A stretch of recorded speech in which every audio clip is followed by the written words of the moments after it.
La petite fille est brutalement maquillée avec un épais maquillage. On lui enfonce un morceau de tissu dans la bouche. Une piercing nasale est violemment enfoncée dans sa narine. Et le sang coule immédiatement sur ses lèvres. En Inde, les maris font porter un ornement nasal à leur femme pour marquer leur propriété. Mais ce soir, la petite fille n'appartient pas à un marié, mais à tous les hommes de la région.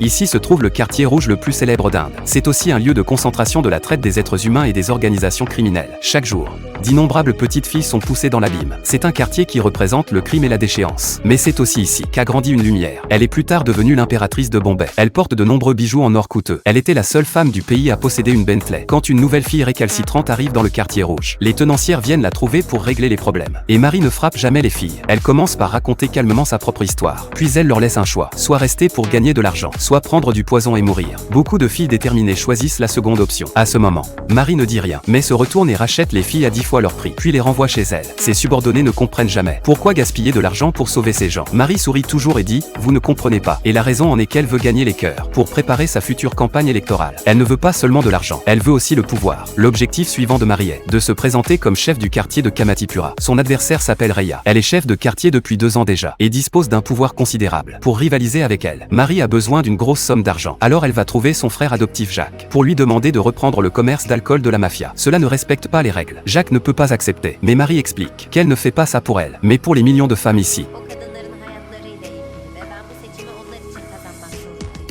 En entendant ces mots, Jacques décide de faire une exception, et lui offre personnellement une voiture de luxe, pour lui souhaiter bonne chance.